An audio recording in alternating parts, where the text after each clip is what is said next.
Hi, this is Nate Mullins, and this brief video is for the Library 151 course at IUP, Indiana University of PA. And I'm going to read for you just a couple things I have from my final portfolio project, which is really the biggest project you'll do in this course if you take it. It's a 1-credit course. It's pretty easy.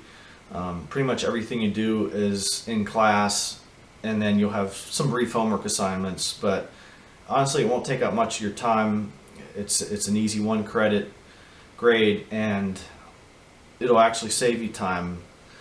And the reason for this is one of the most useful research techniques I learned in the course was developing a mental filter, which I didn't really have before. And this filter allows me to differentiate between mediocre to poor sources, ones that may be, just not very reliable.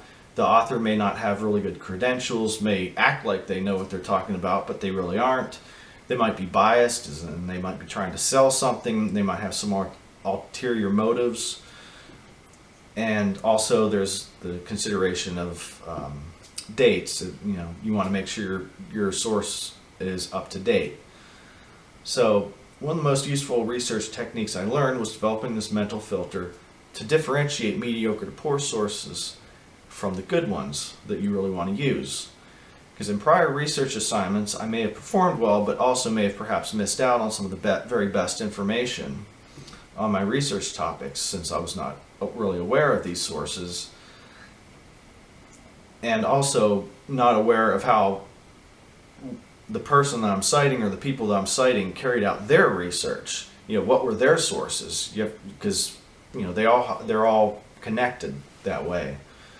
So now I have this mental filter where I can just look, and I can look at the author's credentials, determine if they have any biases that might raise a red flag in doing research. I look at the date right away.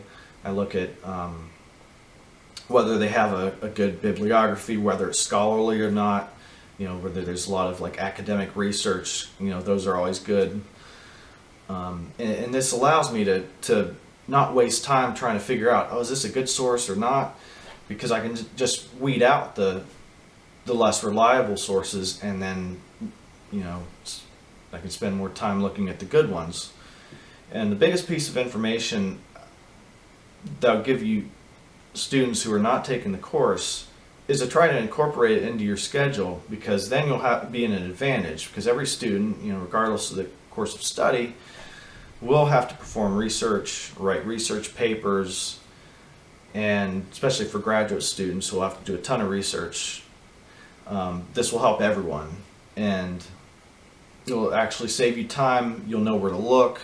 You'll also become more oriented with the library itself, and you'll be spending a lot of time there. You're paying for it, so it's important that you get your bearings and are oriented, and this class will allow you to do just that. So I highly recommend Library 151. If you can, at least get on. If you can't fit that in your schedule, at least take advantage of some of the online resources for finding articles, journal articles and such. You can do that in the Pilot online catalog or the Academic Search Complete page. You'll learn all about that.